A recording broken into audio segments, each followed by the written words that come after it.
memulai acara yang istimewa pada pagi hari ini, izinkan saya membacakan sebuah pantun sebagai penyemangat kita di pagi hari ini, Bapak Ibu ya. Burung merpati terbang tinggi, melintasi langit biru. Mari kita mulai acara hari ini dengan penuh semangat baru. Assalamualaikum warahmatullahi wabarakatuh. Selamat pagi dan salam sejahtera untuk kita semua. Yang terhormat Kepala Sekolah SMP Negeri 2 Sumeliat, Bapak Marhum MPD. Yang kami hormati Bapak, Ibu guru dan staf yang sudah hadir menghadiri acara kita. Puji syukur marilah kita panjatkan kehadiran Allah Subhanahu wa taala karena atas limpahan rahmat dan karunia-Nya kita dapat berkumpul dalam kegiatan calon guru penggerak destinasi budaya positif. Mengawali kegiatan pagi hari ini, ada baiknya kita mulai dengan doa bersama agar acara berjalan dengan lancar dan mendapatkan keberkahannya. Untuk itu kami silakan Bapak Kurnia SPD untuk memimpin doa.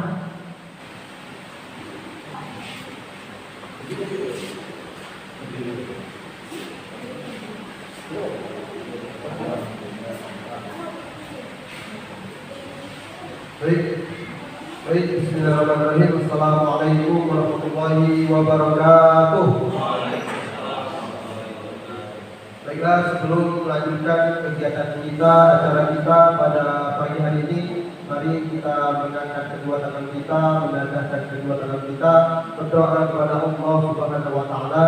Semoga kegiatan kita, acara kita pada pagi hari ini sampai siang nanti diberi kelancaran, diberi keberkahan. Baik, di sini kami pimpin doa dalam Islam. A'udzu billahi minasy syaithanir rajim. Bismillahirrahmanirrahim.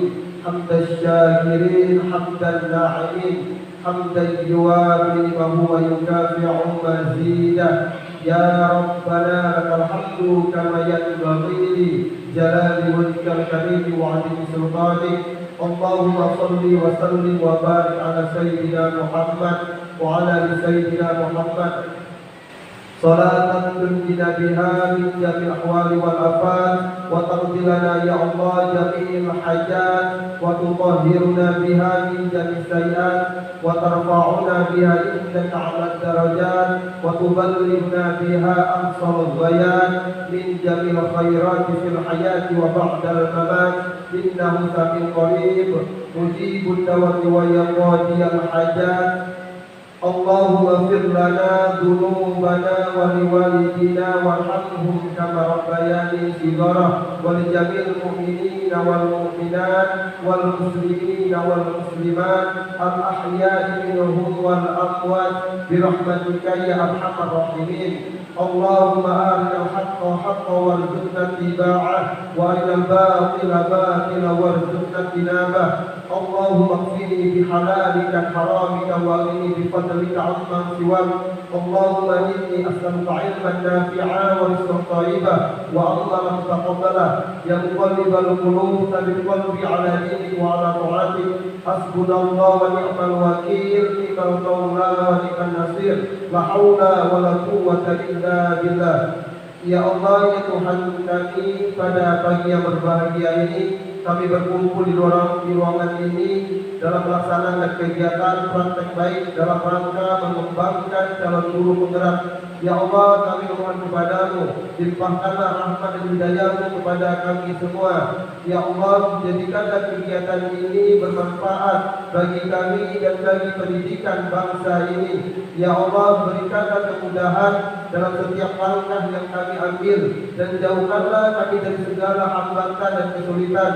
Ya Allah, bukakanlah hati dan pikiran kami agar kami dapat menerima ilmu dan pengalaman baru dengan lapang dada.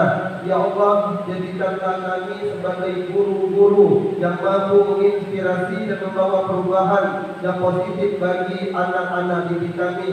Ya Allah, berkatilah setiap upaya dan niat baik kami dalam menciptakan pendidikan yang lebih baik untuk masa depan bangsa ini. Semoga kegiatan ini Kau beri kelancaran, Kau beri keberkahan dan beri manfaat.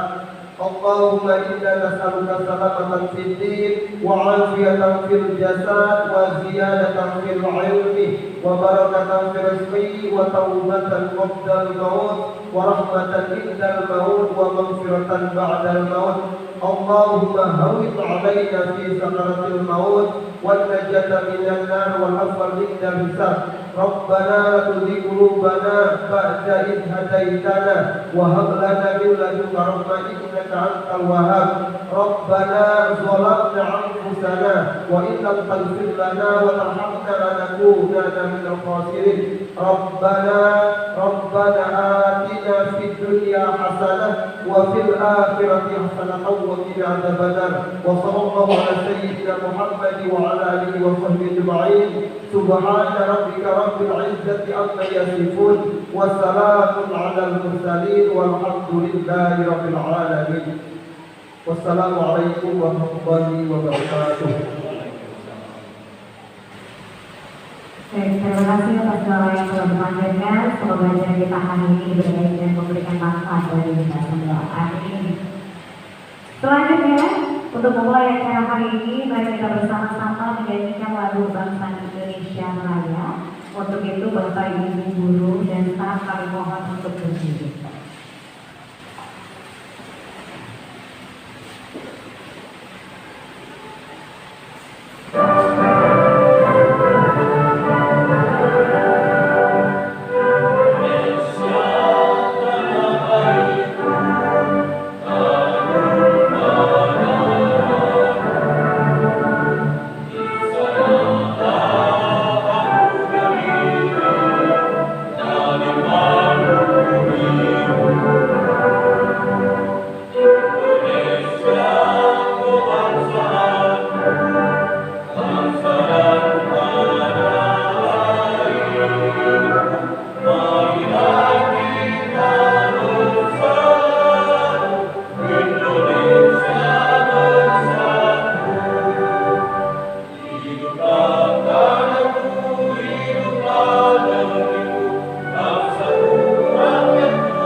Terima kasih Bapak Ibu dipersilakan untuk duduk kembali.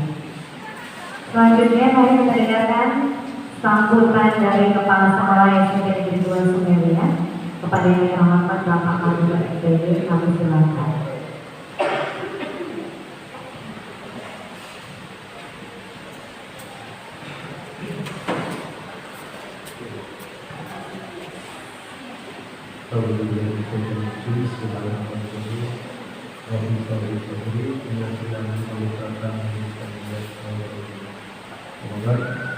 Assalamualaikum warahmatullahi wabarakatuh.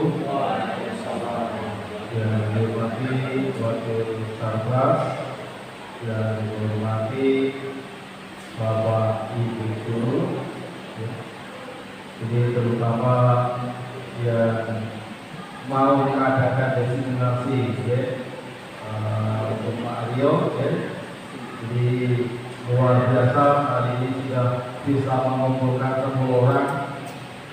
Jadi nanti setelah PPP bisa mengumpulkan lebih dari 10 orang tadi ya, syukuran gitu.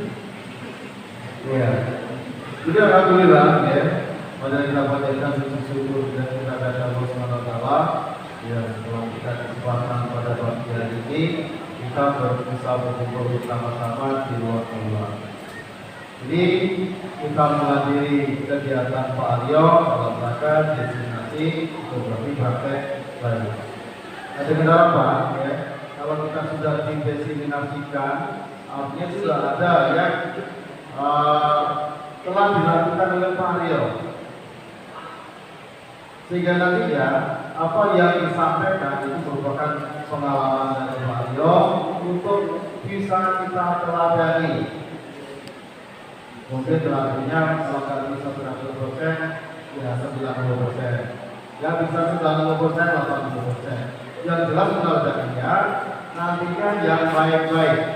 Mana yang bisa kita ambil, bisa kita terapkan untuk kemajuan daripada pendidikan di UPT di luar negeri, kita ambil.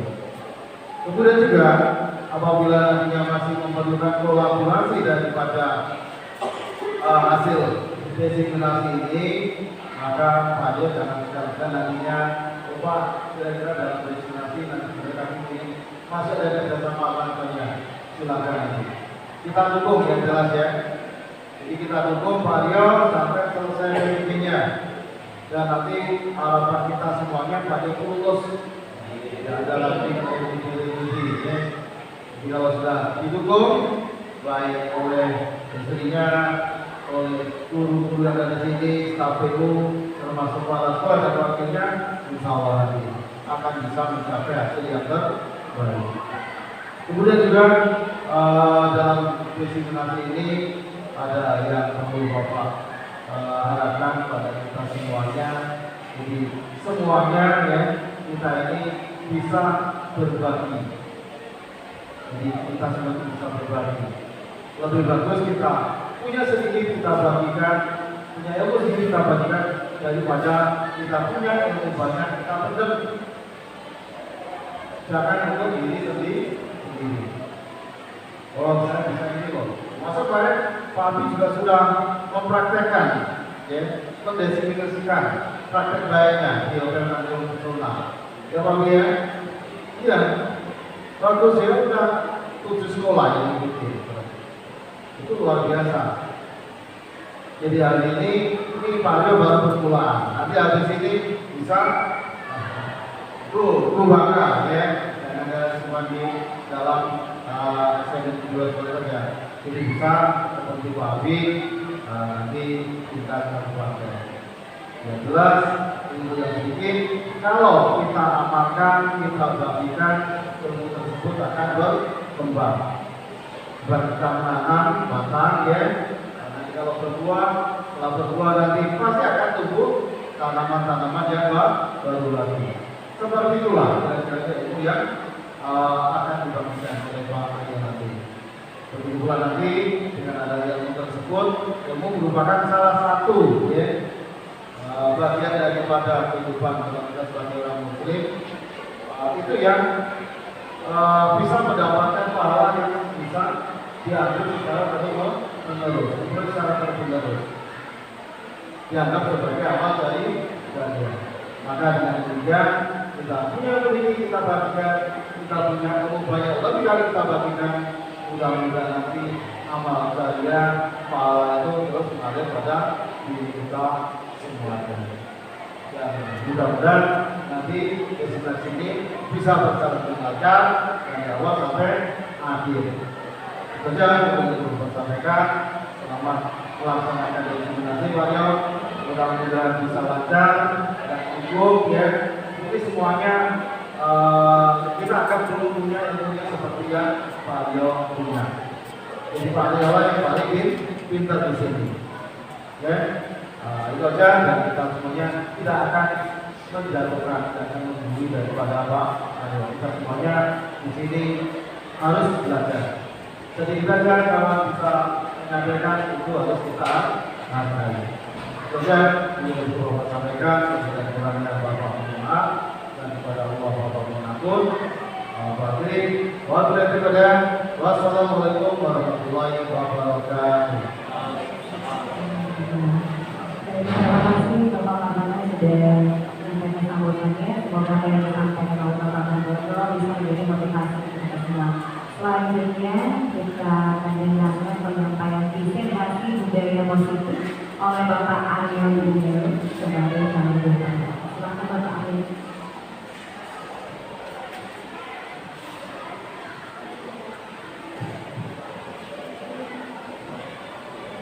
Baik. Assalamualaikum warahmatullahi wabarakatuh.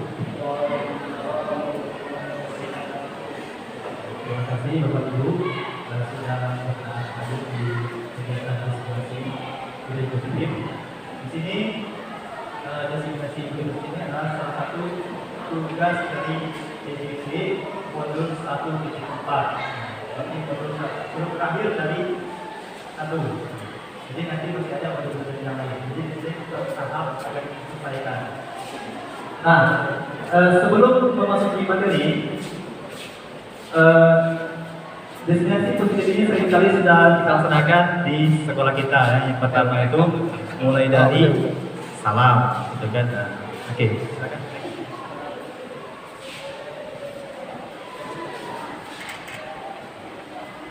Baik, konsep inti budaya positif. Nah, di sini yang akan kita bahas yang pertama perubahan paradigma, kemudian disiplin positif, nilai-nilai kebajikan, motivasi perilaku manusia, kebutuhan dasar manusia, posisi kontrol guru, keyakinan kelas, dan segitiga restitusi. Nah, baik Bapak Ibu, mungkin di sini ada kalimat-kalimat yang baru kita dengar ya, terutama bagi saya sendiri. Nah, mungkin Bapak Ibu dari beberapa judul poin ini nanti akan kita bahas satu persatu.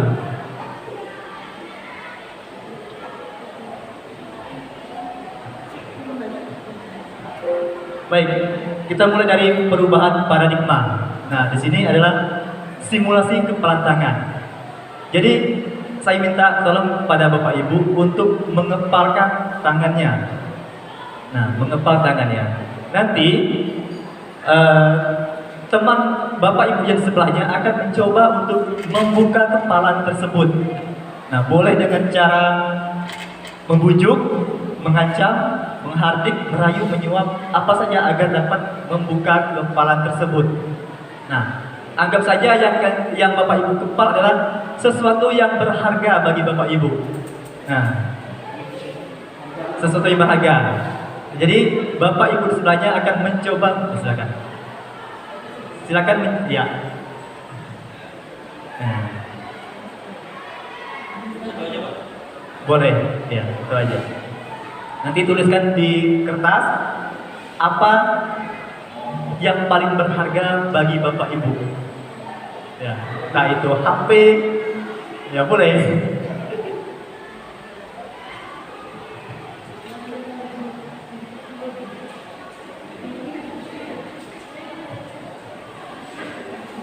Nanti contoh, Pak Abi akan mencoba membuka kepala dari tangan Pak Ardi ya. Nah, mungkin sebaliknya, Bapak Ibu yang di sebelah boleh saling mencoba membuka kepala tangan tersebut. Ya.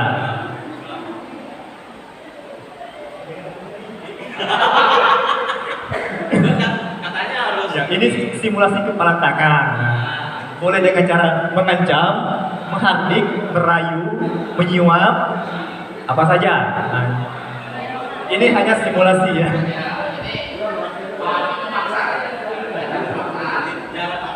Bisa dihatikan.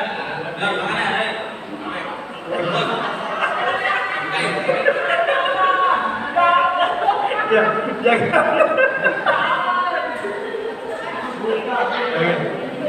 Ya, boleh.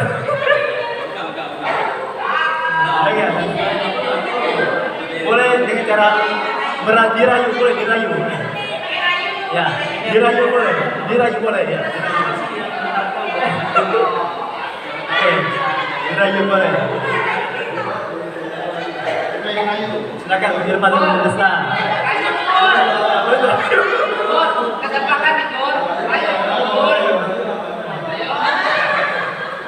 Boleh dirayu. Mau ngambil apa hati kata. Ya. Boleh lakukan. Silakan lakukan.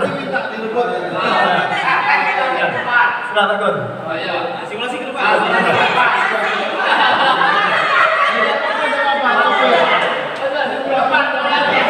Boleh ke depan Pak Dur.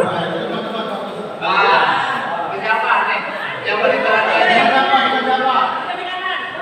pegang kanan, yang benar.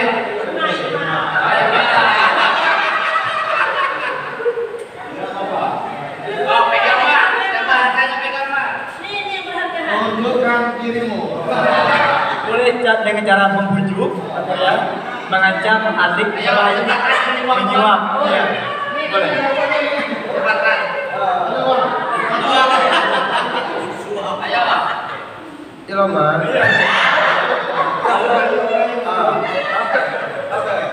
Minta. Ayo minta isi itu apa isinya? Minta ayo lah. Jadi untuk masa depan kita depan. Ayolah minta. Ayolah sekali baik. Jangan sekali baik. Betul lah. Betul lah sekali baik. Ayo, ayo. Ayolah sekali baik. Kebit lah, kebit.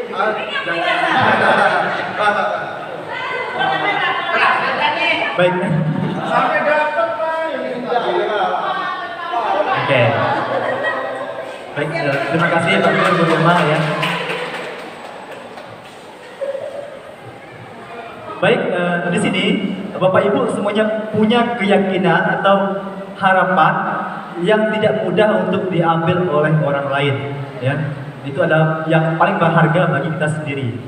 Baik, dari simulasi kepelatihan tersebut, mungkin ada tanggapan nih dari Bapak Ibu. Nah, baik Pak Andi, mungkin tanggapannya dari oleh Pak Abi tadi.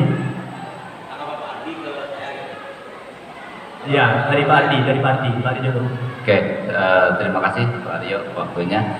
Mungkin tanggapan dari saya tadi saya memegang benda atau barang ataupun sesuatu yang sangat berharga jangan sampai diambil oleh Pak Abi tadi itu. Dengan sekuat tenaga Pak Abi dengan sekuat tenaga juga membuka tangan saya, membuka kepala tangan saya. Tetapi tidak berhasil dan akhirnya Pak Abi juga mencoba dengan merayu ya, dengan kata-kata ayo berikan supaya dengan itu kalau kita tidak istilahnya tidak kena ke hati mungkin orang tersebut atau saya pribadi tidak akan memberikan. Jadi apapun yang disampaikan oleh orang tersebut ingin mendapatkan sesuatu dari saya tidak akan diberikan selama mungkin tidak ada sesuatu atau harapan atau kepercayaan dari orang tersebut untuk memberikannya. Jadi supaya orang tersebut dapat memberikannya dengan ridho atau dengan ikhlas, dengan senang, mungkin yang pertama adalah kepercayaan ya. Jadi diharapkan sebelum kita masuk sesuatu mendapatkan harapan dari orang lain, kita mungkin kepercayaan dulu sehingga orang itu mungkin bisa saja dengan sukarela memberikannya. Itu. Baik, terima kasih Pak Andi. Ya, kurang lebih seperti itu ya. Yang juga disampaikan oleh Pak Kur sama Bu Irma tadi. Walaupun dengan cara merayu, kalau kita punya keyakinan yang kuat itu tidak akan mudah untuk diambil oleh orang lain. Ya.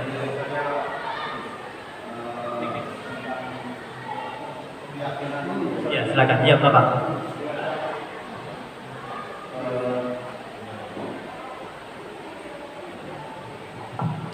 Oh, jadi gini ya, yang disampaikan Pak Adi tadi saya mau pengen nanggapin ya sama Pak Abi tadi ya. Cuman sebelumnya saya mohon maaf tadi kalau saya nyampaikan itu PPG, ini CGP ya.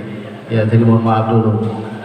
Jadi gini, dalam proses yang terjadi zaman sekarang ini ya, dalam dunia pendidikan mau mengubah paradigma itu ya, itu kelihatannya kita tidak boleh sampai menunjukkan kekerasan sambil pengen merubah dengan cara kekerasan, karena nanti pasti ya itu pasti ada laporan ke KPAI.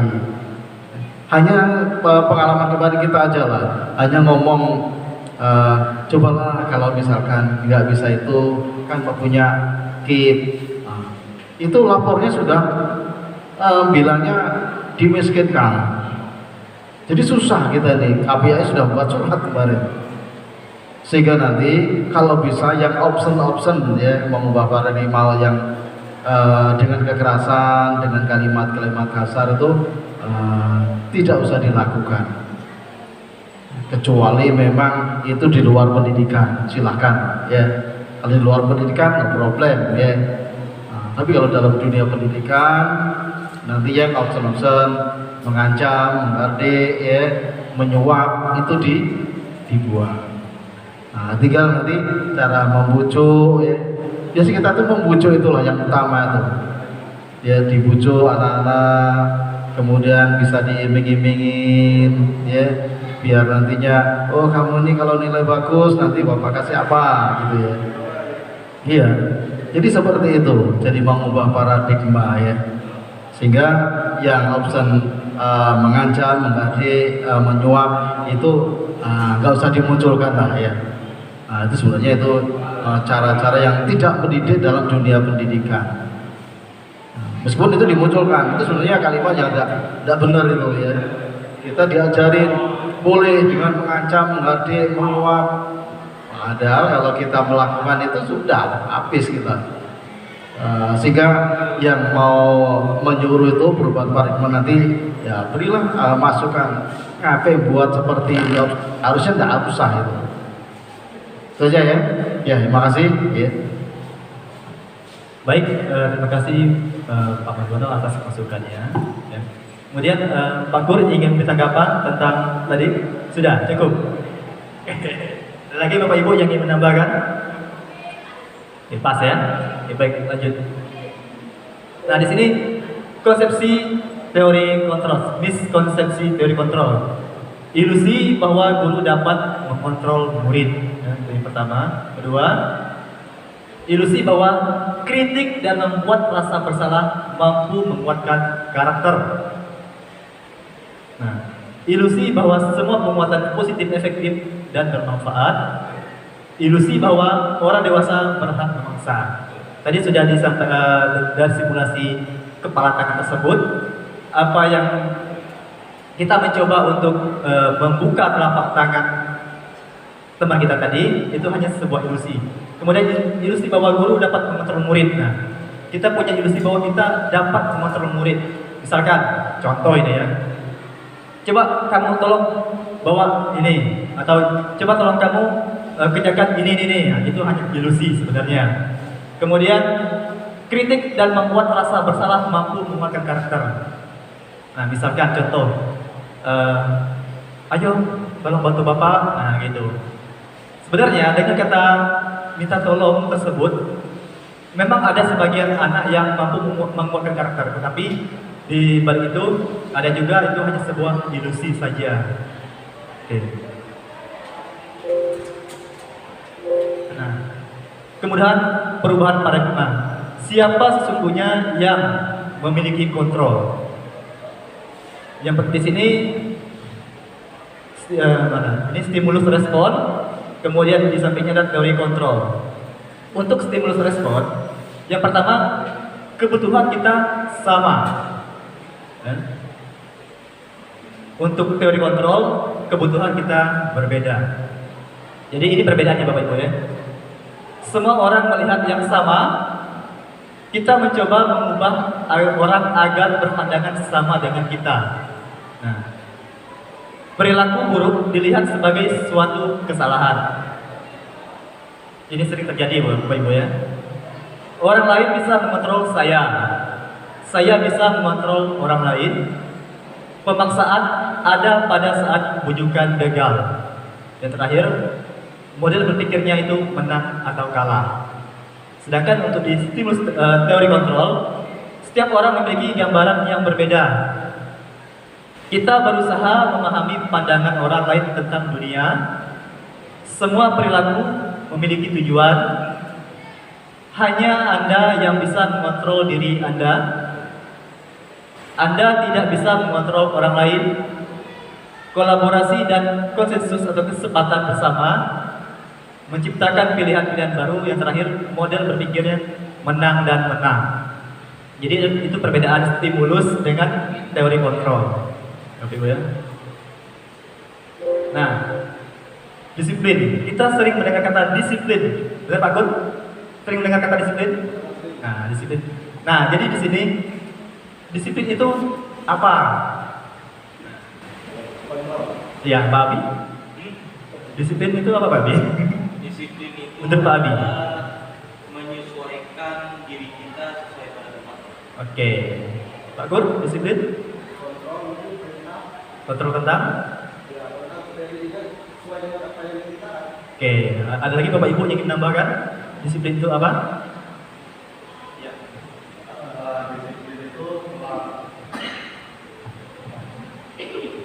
Menurut saya ini ya, jadi nggak menurut teori. Menurut teori tahu ya udah hafal ya. Jadi kalau menurut saya tuh disiplin adalah melaksanakan sesuatu sesuai dengan waktunya, sesuai dengan kesempatannya, atau dikatakan sesuai dengan aturan yang berlaku. Itu ya disiplin. Masih.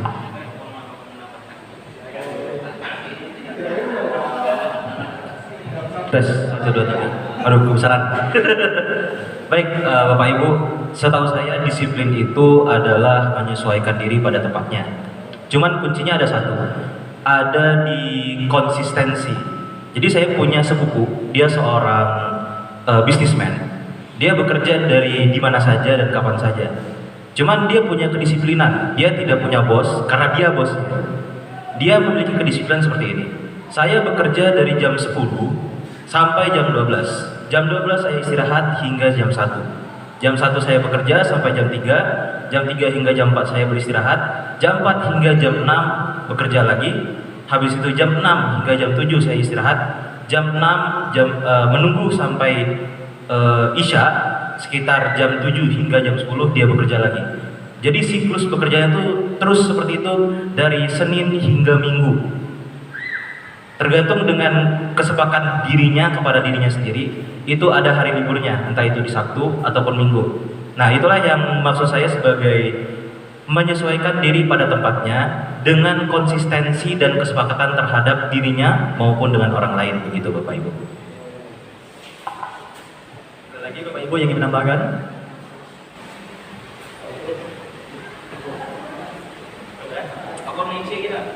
Oke, baik. Jadi oke, baik. Disiplin itu apa? Jadi disiplin itu ya.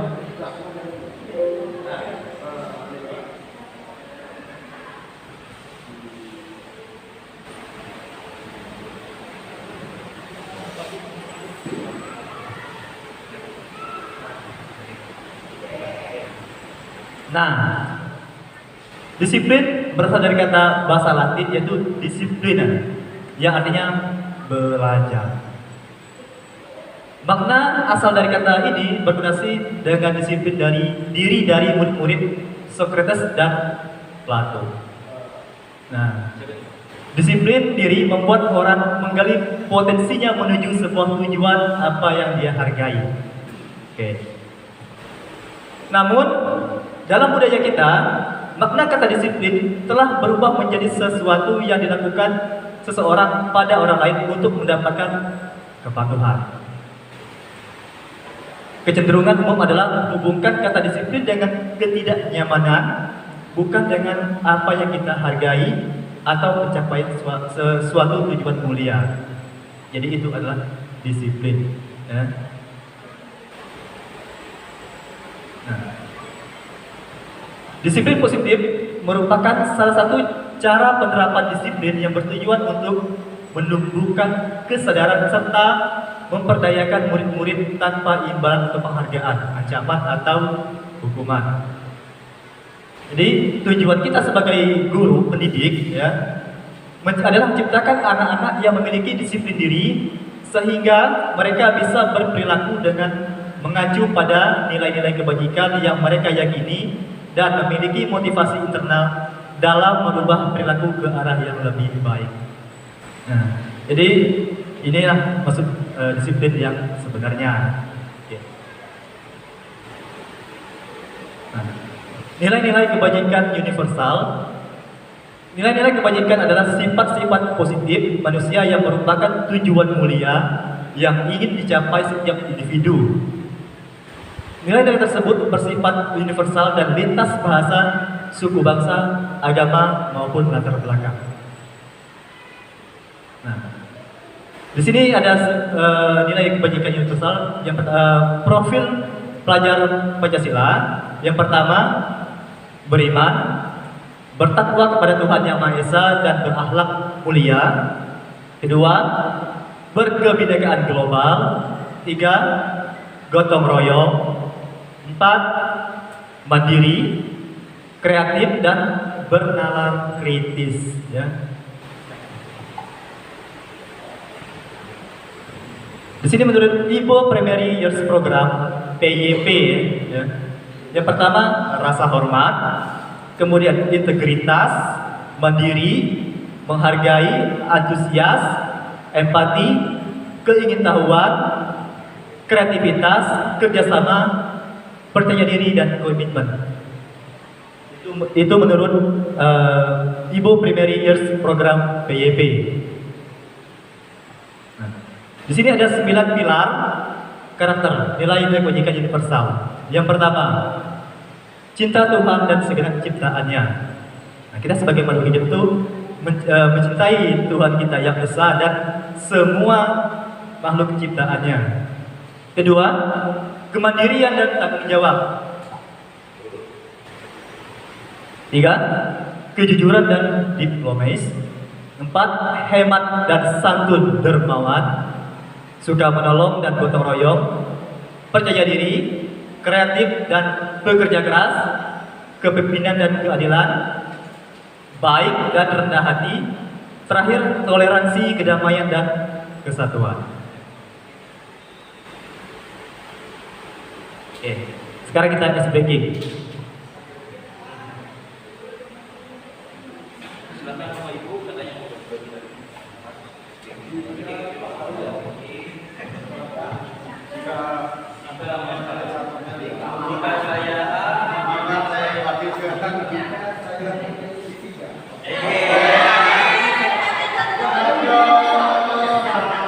Jika saya maka saya bahagia.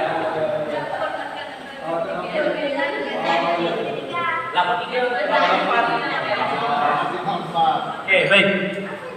Untuk bapak-bapak, ya, nanti akan membuat pertanyaan jika boleh dengan seperti oleh Pak Kur tadi, ya seperti itu contohnya, ya boleh. Kemudian, ya bebas, ya bebas ya. Ya kita hargai karena Pak Kur masih dalam perjalanan memburu. Oke, untuk ibu-ibu dengan membuat pertanyaan maka, misalkan contohnya. Jika saya pergi ke bulan, itu contohnya. Kemudian untuk ibu-ibunya membuat pertanyaan dengan kalimat maka saya akan tidur seharian. Seperti itu, boleh. Nanti jadi nanti begini, setelah selesai menulis, saya akan meminta Bapak Ibu untuk menyebutkan apa yang Bapak Ibu tulis. Dimulai dari Bapak dulu. Nah. Oke. Ya. Ya, yang ibu-ibu maka saja, untuk bapak-bapak jika. Ya, kalimatnya jika. Baca jikanya, saya baca makanya. Oh, Nanti bapak-bapak akan membacakan maka jika. Nah, ibu-ibunya nanti akan membaca maka. Iya, jika saja. kalau gitu. Ya, jika saja. Kalau gitu udah terus nih. Makanya itu belum terus nih. Oke, jika saja. Ya, untuk bapak-bapak jika saja, ibu-ibu maka.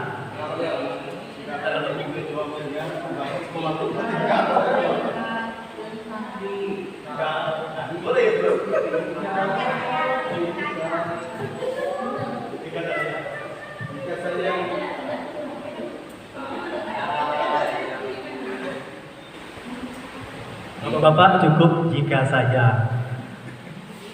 Ya, ibu-ibu maka.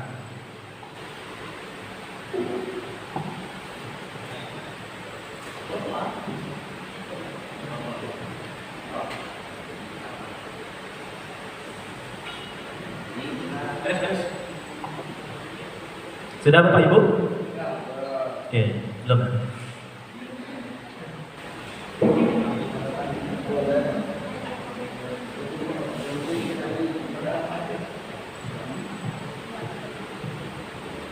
Jika Dengar apa nih? Pertanyaan dari Bapak Ibu semua. jika saya bisa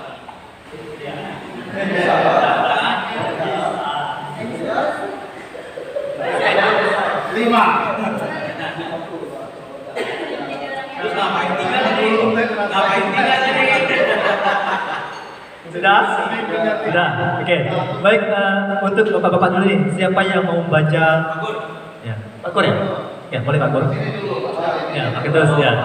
Silakan Pak.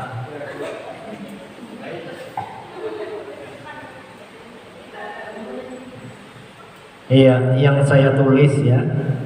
Jika saya sendirian di rumah, maka Ayo ibu-ibu makan.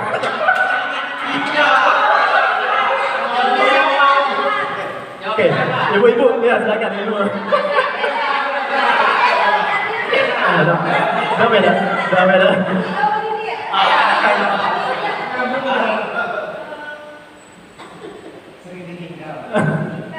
Makanya. Maka saya akan memuliakan kedua orang tua saya atau orang-orang yang saya sayangi. Oke, mungkin Pak Abi mau coba jikanya. Tes. Jika saya punya waktu lebih ataupun tenaga lebih, Ya, punya.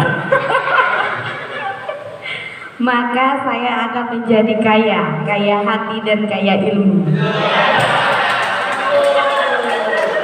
Oke, baik. Mungkin Pak Adi coba. Jika hari ini libur, Oke, mungkin boleh ya. Mungkin. Maka saya akan jalan-jalan keliling dunia.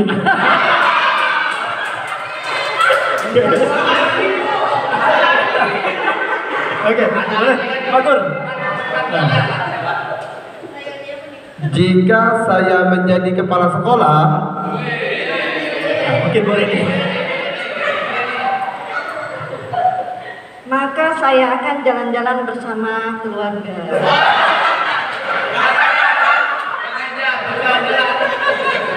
Oke. Next saja ya. Lagi telepon.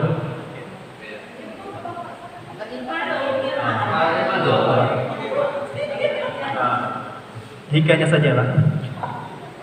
Jadi karena saya mikir sekolah ini jika proposal perbaikan ruang kelas dan toilet dikabulkan DPRD,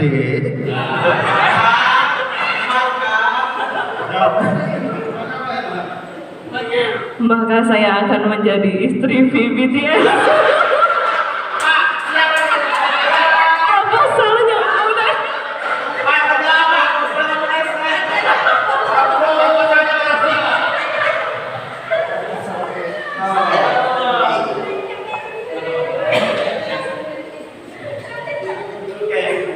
Sudah ya. Nanti masih ada lagi nanti. Jadi di sini motivasi perilaku manusia ada dibagi menjadi 3. Yang pertama, motivasi eksternal itu untuk menghindari ketidaknyamanan atau hukuman, ya. Motivasi dari luar maksudnya. Kemudian yang kedua, untuk mendapatkan imbalan atau penghargaan dari orang lain. Nah, yang pertama, untuk menghindari ketidaknyamanan atau hukuman. Sering Bapak Ibu temui kan? Sering tidak?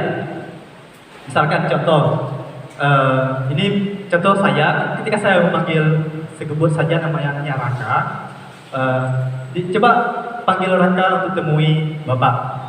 Nah, murid akan lari, dia tidak mau dia menghindari yang namanya ketidaknyamanan atau hukuman. Jadi itu maksudnya Bapak Ibu ya. Kemudian untuk mendapatkan imbalan atau penghargaan dari orang lain, ya misalkan itu berupa reward, entah itu anak yang juara 1 dalam lomba futsal, nah itu akan motivasi eksternal. Dan yang paling penting adalah itu motivasi internal, tujuan disiplin positif untuk menjadi orang yang mereka inginkan dan menghargai diri sendiri dengan nilai-nilai yang mereka percaya. Jadi ini yang harus ditanamkan kepada anak-anak kita. Nah, di sini merdeka menurut Ki Hajar Dewantara artinya tidak hanya terlepas dari perintah, akan tetapi juga cakap buat memerintah diri sendiri, ya. Jadi di sini dari halaman 469 cetakan kelima tahun 2013, ya, bukan dari saya Bapak Ibu, tapi dari sumbernya. Nah, mungkin menurut kita sendiri merdeka itu banyak versi, ya. Sekarang merdeka tidak mau lagi dijajah. Merdeka saya ingin hidup bebas, gitu. Itu yang namanya merdeka. Tapi kalau untuk merdeka menurut Ki Hajar Dewantara tidak hanya terlepas dari perintah, tetapi juga bisa memerintah diri sendiri, gitu. Cakap buat memerintah diri sendiri.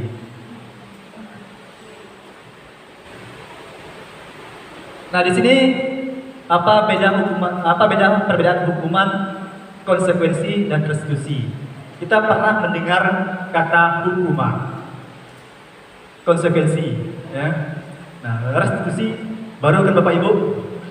Nah, mungkin sudah ada yang sudah pernah mendengar dan ada yang baru. Nah, apa perbedaan hukuman, konsekuensi dan restitusi? Pak Ali?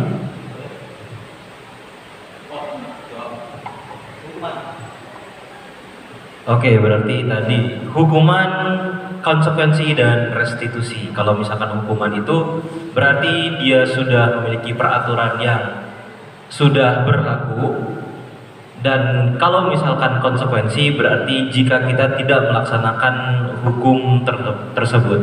Nah, dan restitusi adalah bahasa kerennya pembersihan nama baik begitu. Oke, baik. Dan lagi Bapak Ibu ingin menambahkan, Pak Kur? Hukuman ini mungkin lebih ke akibat, ya, karena mungkin dia melakukan sesuatu yang melanggar maka dia mendapat hukuman, ya itu mungkin hukuman. Sedangkan untuk konsekuensi, ya mungkin tadi hampir sama dengan hukuman, cuman perbedaannya mungkin konsekuensi ini sebelumnya udah disepakati dulu. Kalau hukuman ini belum, memang mendadak bisa. Kalau konsekuensi ini sebelumnya udah disepakati. Misalnya Pak Aryo siang tidak datang nemuiku, Pak Aryo dosa berkawan lagi ku, misalnya. Nah, itu bagian dari konsekuensi. Sedangkan restitusi ini mungkin hampir sama, cuman bedanya restitusi ini lebih ke menghadirkan solusi lebih baik lah daripada hukuman dan konsekuensi. Mungkin kurang lebih gitu, Pak. Mungkin tambahan dari Bapak Ibu lain? Bu Neni, mungkin? Ya. Kalau menurut saya hukuman itu kan bisa secara ini ya, tertulis dan tidak tertulis, ya. Nah, apapun yang kita lakukan pastinya ada ya akibat, tadi kata Pak Kurniawan, ya akibatnya yang akan kita terima. Berarti ini pertanggungjawaban kita akan apa yang kita lakukan, itu hukuman, ya, itu bisa tertulis dan tidak tertulis. Konsekuensinya tadi apa yang kita lakukan berarti ada akibatnya dari perbuatan kita yang harus kita pertanggungjawabkan, dan restitusi itu bisa solusi yang terbaik, ya. Apabila kita melakukan kesalahan berarti ada solusi yang terbaik, membawa kita ke arah lebih baik lagi, ya. Nah, itu menurut saya. Ada lagi? Oke.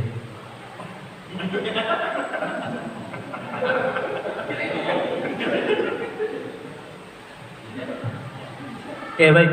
Nah, di sini hukuman, tindakan negatif yang bersifat tidak terencana, mendadak seperti Pak Pur tadi, ya, mendadak, membuat murid tidak nyaman dalam waktu lama, tersakiti secara fisik atau psikis ini kejiwaannya. Nah, yang berdampak pada murid menjadi merasa bersalah, membenci peraturan, rendah diri, mengasihkan diri, bahkan dendam. Oke.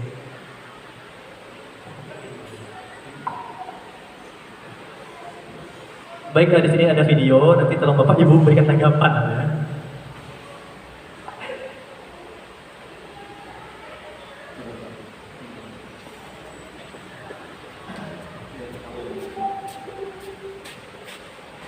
Ibu sudah pernah bilang kan sama kalian semua, kalau ibu sengaja mengambil yang pertama untuk mata pelajaran dari ibu, untuk melatih kalian disiplin. Kalian tahu kan peraturannya ibu? Kalau ibu tidak akan mulai pelajaran kalau masih ada yang terlambat. Lalu ini apa? Hah? Dari mobil kan? Kenapa bisa ada lambat? Ayo mana?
Baik Bapak Ibu, dari video tadi.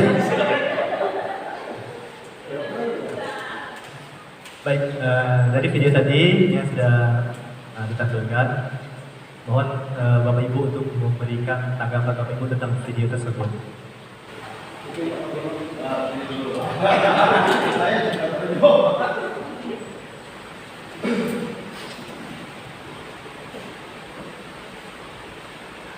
Baik ya, Mario ya. Jadi video tadi menyentuh benar ya.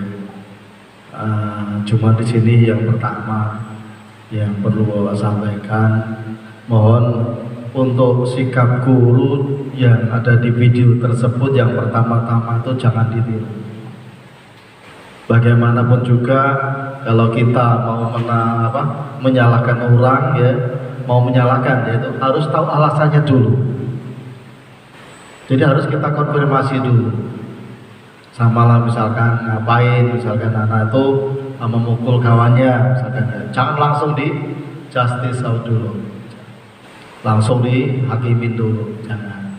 Artinya sesuatu yang harus kita lakukan itu harus ada konfirmasinya dulu pada anak-anak. Kalau tadi kan pertama enggak, pokoknya terlambat langsung diomong. Bahkan kita sudah menuduh dulu, itu yang sangat-sangat nggak etis ya, nggak boleh. Jadi anak terlambat langsung kita tuduh.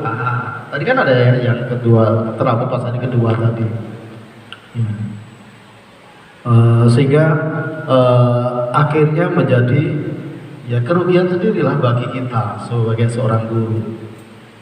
Sudah menyalahkan, sudah menuduh, tidak tahunya ternyata berbeda dengan apa yang kita pikirkan.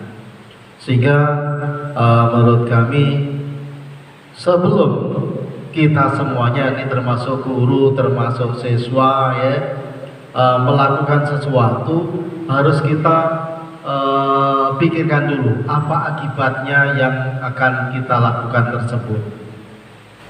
Kemudian yang kedua, ada satu yang nggak dilakukan oleh guru tadi ya, anak-anak yang lain ikut menjustis ya, ikut menghukum, itu kan lucu ya. Itu kalau dalam kelas ya tidak boleh.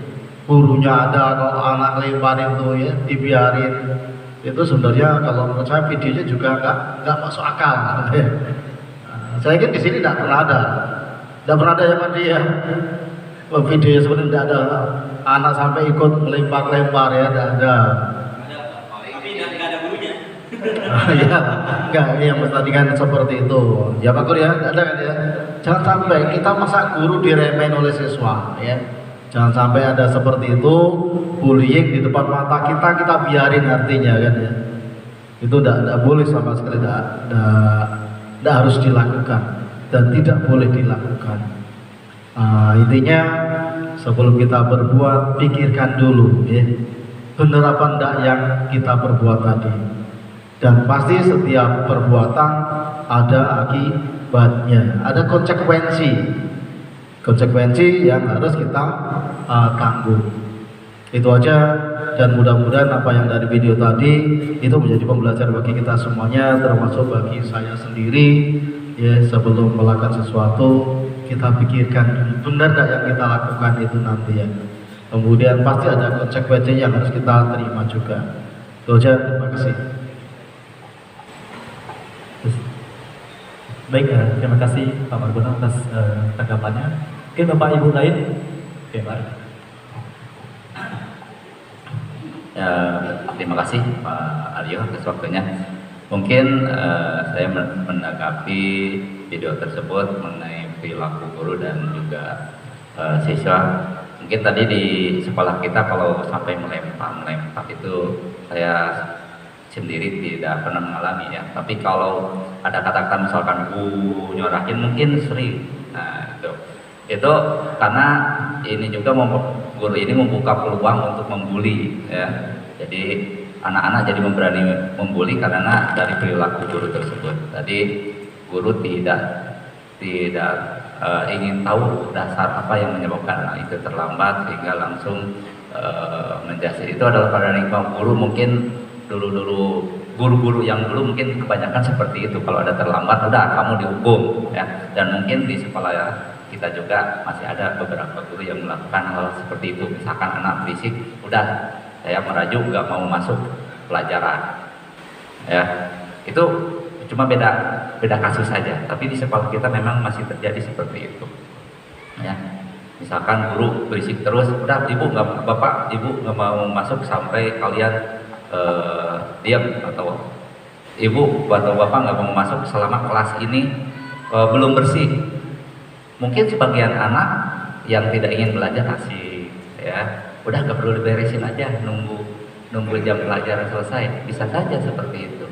Nah, mungkin yang perlu dilakukan jika kelas masih kotor, terutama jam pertama, mungkin guru yang jam pertama itu ikut mendamping. Jangan bapak ibu guru yang tidak yang jam pertama melihat kalau kelas masih kotor, jangan mengajar dulu. Nah, itu kan salah satu mungkin seperti tadi, apa yang menyebabkan anak pada hari itu tidak piket, tidak tahu dasarnya. Mungkin kan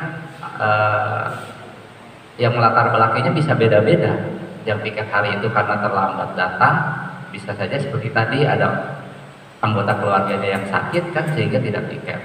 Nah, mungkin yang perlu dilakukan oleh guru yang sering terjadi di kita ya, mungkin saat jam pertama melihat kelas masih kotor ya, guru yang jam pertama tersebut dengan yang piket pada hari itu ataupun dengan anak-anak bersama-sama dulu membersihkan dulu. Jangan ditinggal masuk kelas, ditinggal balik lagi ke ruang guru. Pokoknya ibu nggak mau balik lagi, nanti kalau sudah bersih beritahu ibu di ruang guru ya. Ibu tinggal, silakan. Nah, mungkin itu yang sering terjadi di kita. Tapi ya hampir sama lah, cuma beda kasusnya aja. Mungkin itu Pak Mar yang perlu diperbaiki lah kita sama-sama, karena tidak dipungkiri di kita masih ada kejadian, cuma beda, tidak terlalu ekstrim seperti tadi gitu. Ya, terima kasih. Baik, terima kasih. Ada lagi, silakan. Ya, Utia. Silakan. Oke, baik. Saya menambahkan sedikit yang seperti yang disampaikan oleh Pak Margono dan Pak Ardi tadi, bahwa dari sini saja sudah kita lihat kalau gurunya yang memancing anak-anak yang lain ikut menyebar seperti kebencian. Jadi ibaratnya saya kurang setuju dan tidak membenarkan perlakuan dari guru itu sendiri, karena ketika si Kaila ini tidak datang, gurunya menunda untuk belajar sampai datang. Jadi menyebabkan anak-anak yang lain juga ikut ini semua gara-gara kamu, jadi menyebarkan ujar kebencian seperti itu kan. Jadi ada baiknya ketika si anak datang terlambat, cukuplah dia saja yang dihukum, tapi jangan orang sekelilingnya atau siswa lain juga ikut terlibat seperti itu.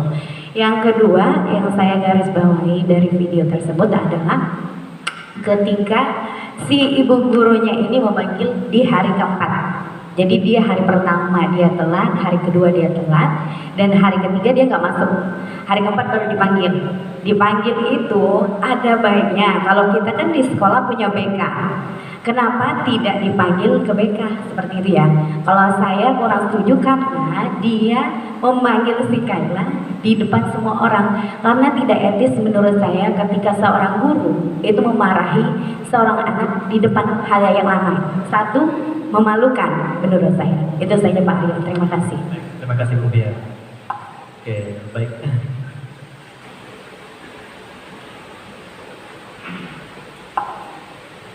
Oke, baik. Sekarang kita masuk ke konsekuensi. Nah, konsekuensi sesuatu tindakan disiplin yang sudah terencana atau sudah disepakati, sudah dibahas dan disetujui oleh murid dan guru. Ya. Jadi di sini ada pertanyaan pemantik, Bapak Ibu ya, pemantik. Yang pertama, lari mengelilingi lapangan karena terlambat hadir ke sekolah. Kedua, membersihkan WC karena mematahkan pensil temannya. Ketiga, membersihkan tumpahan air di meja tulis karena tersenggol saat belajar. Terakhir, lari mengelilingi lapangan basket 2 kali karena terlambat 10 menit untuk pelajaran PJOK. Nah, Bapak Ibu, di sini ada pilihan hukuman atau konsekuensi. Yang mana menurut Bapak Ibu hukuman dan mana yang menurut Bapak Ibu konsekuensi? Dua di atas dulu. Oke, silakan Abi. Tes, baik. Kalau misalkan biasanya saya di pelajaran itu biasanya lebih ke konsekuensi. Jadi kita sepakati bersama mereka hukumannya mau apa gitu kan.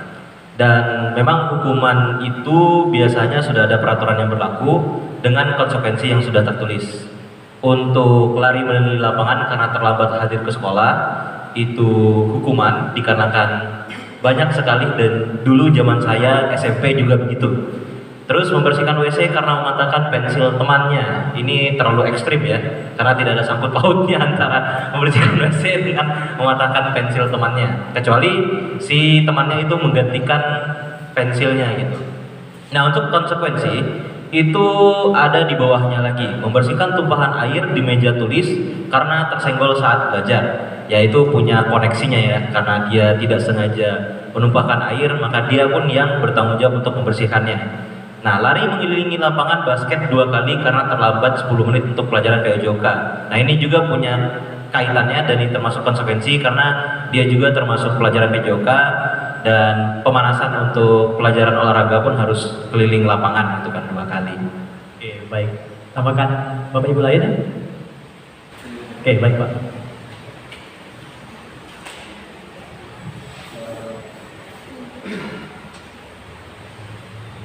Jadi kalau Bapak memang setuju ya, jadi yang pertama itu pasti hukuman ya. Karena apa? Tidak ada kaitannya keterlambatan itu dengan lari ya. Lari di lapangan itu tidak ada. Kemudian yang kedua sama, itu tidak ada kaitannya. Kemudian yang ketiga, karena ada kaitannya ya antara yang dia perbuat ya di saat itu dengan kebaikan ya, membersihkan tumpahan air itu berarti kan baik ya, dengan apa yang dia lakukan tadi, maka ini namanya konsekuensi. Dan yang keempat ini yang bisa jadi dilema ini ya. Jadi bisa hukuman, bisa juga konsekuensi. Kalau misalkan nantinya sebagai hukuman, artinya lari mengelilingi basket itu bukan termasuk kebiasaan pemanasan. Ya, itu bisa terlambat 10 menit, ya, itu jadi hukumannya. Kalau tidak ada kebiasaan tiap harinya. Nah, tapi kalau biasanya sebelum PJOK itu mengelilingi lapangan dulu, apa yang disampaikan oleh Pak Abia tadi, pemanasan, ya itu memang konsekuensinya dia harus memulai dulu dari pemanasan. Jadi itu Pak ya. Jadi yang keempat itu yang ambigu ya, bisa ambigu. Jadi bisa hukuman, bisa juga konsekuensi. Hukuman kalau itu tidak pernah dilakukan tiap pelajaran PJOK-nya. Kalau konsekuensi karena kebiasaan misalkan sebelum pembelajaran PJOK itu lari dulu, itu berarti konsekuensinya. Jadi mulai dari awal lagi. Terima kasih. Baik, terima kasih Pak. Silakan dulu.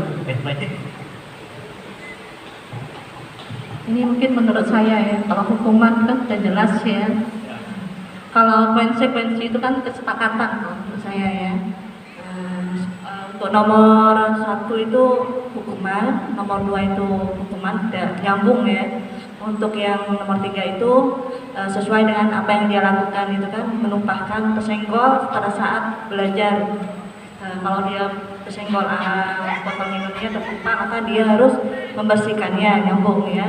Nah, kalau nomor 4 ini bisa juga kalau sudah disepakati ya, pada saat guru olahraganya ya menyepakati bahwa apabila kita apabila kita terlambat pada saat mengikuti kegiatan PJOK, maka konsekuensinya itu berarti sudah disepakati, itu bukan berupa hukuman lagi ya, sudah konsekuensinya.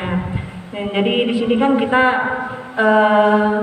mengarahkan ke sekolah ramah anak juga. Sebenarnya hukuman ini ada hukuman yang mendidik dan tidak mendidiknya ya. Nah itu yang harus kita ini. Kalau misalnya hukumannya tadi kan kalau lari mengini lapangan itu kayaknya bukan sekolah ramah anak ya, sampai lari-lari ya, mengini lapangan. Kalau terjadi apa-apa ya pastinya sekolah ya yang bertanggung jawab. Nah, seperti membersihkan WC itu kan ranah ke sekolah ramah anak. Kalau kita mengarahkan ke sekolah ramah anak. Kalau di sekolah kita mungkin tidak ada sampai yang mengiringi lapangan sekolah ya, lapangan bola. Nah jadi itu pendapat saya. Jadi kalau konsekuensi itu sudah disepakati ya antara siswa dan gurunya. Kalau di dalam kelas kan kita ada sepakatan kelas gitu kan. Nah itu tetap kita acuan kita tetap hukuman yang mendidik. Misalnya kalau kalian ngeribut di dalam kelas, apa nih konsekuensinya ya? Apa disuruh membawa apa, misalnya bawa buang sampah, misalnya buang sampah sembarangan misalnya, apa konsekuensinya, atau membayar uang kas sekian misalnya, itu disepakati antara guru dan siswa. Itu menurut saya. Terima kasih Bu.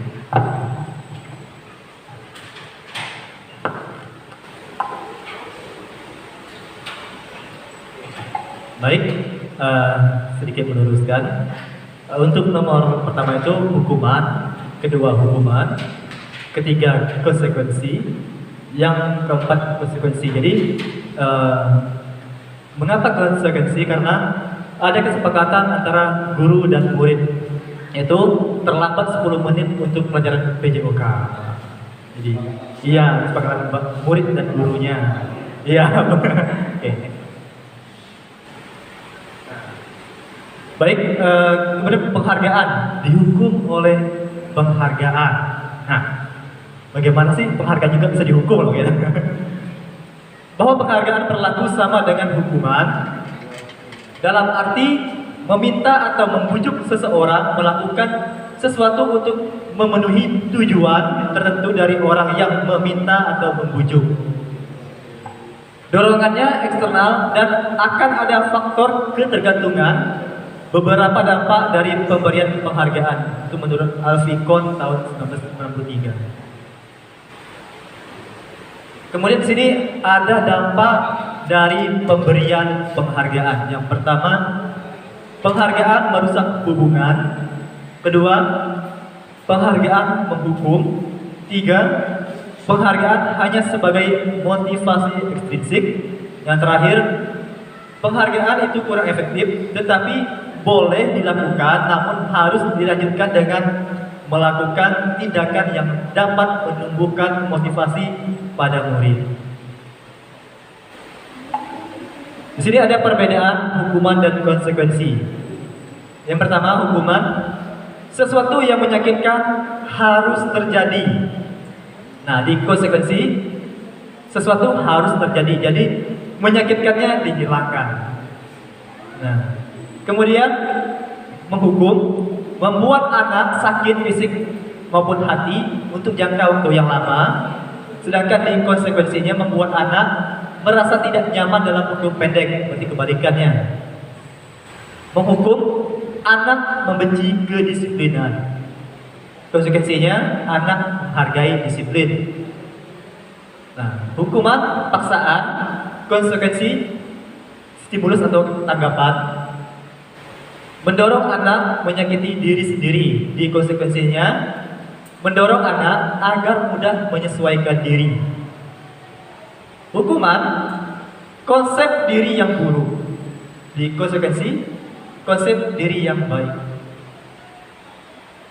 Anak belajar untuk menyembunyikan kesalahan. Di konsekuensi, anak belajar mematuhi peraturan. Di hukuman, marah, rasa bersalah, dipermalukan, merasa tak dihargai.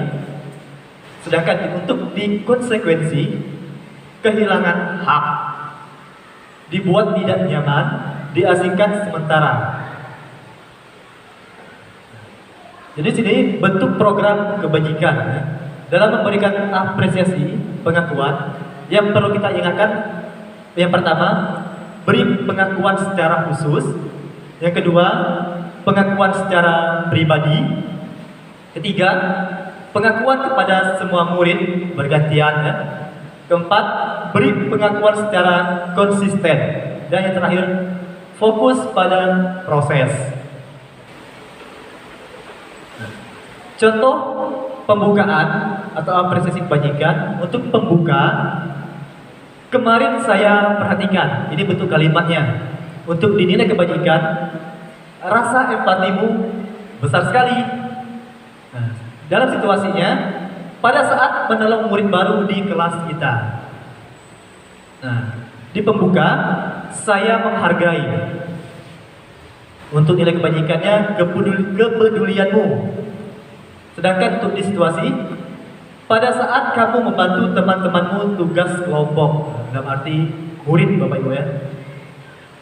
Kemudian untuk pembuka, terima kasih untuk.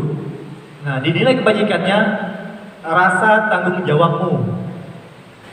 Di situasi, pada saat kamu memungut kertas-kertas yang berserakan di lantai atau sampah-sampah yang ada di lantai, itu maksudnya Bapak Ibu ya.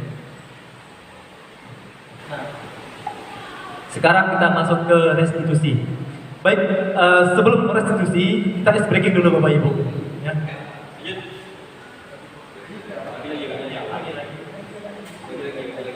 Oh, beda kelas kali ini Bapak Ibu.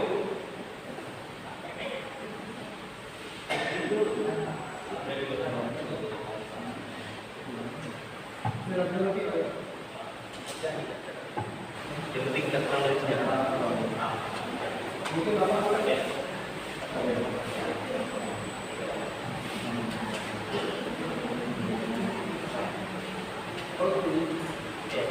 Sekarang kebalikannya. Untuk ibu-ibu, tulis mengapa. Aduh, nah, untuk bapak-bapak, tulis karena. Ya, ini sekolah karena saya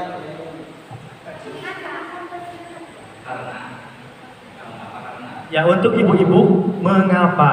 Untuk bapak-bapak, karena.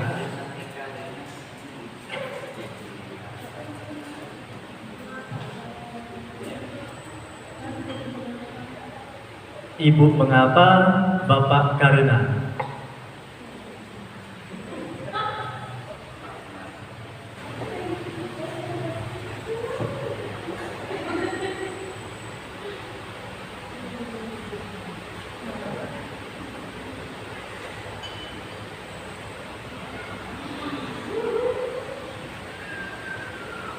Sudah?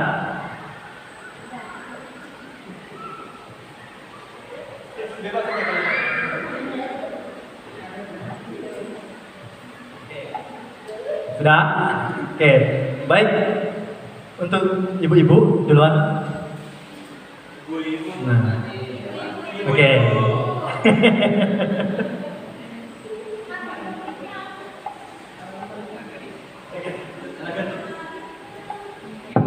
Terus, mengapa saya mudah menangis? Oke, baik. Mengapa saya mudah menangis? Betul.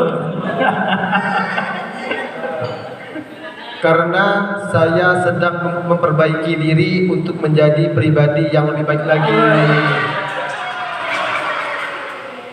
Boleh nih.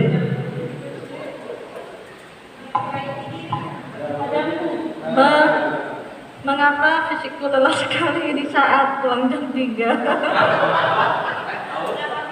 Mengapa fisikku lelah sekali saat pulang jam 3? Ya. Karena akhir bulan. Karena akhir bulan.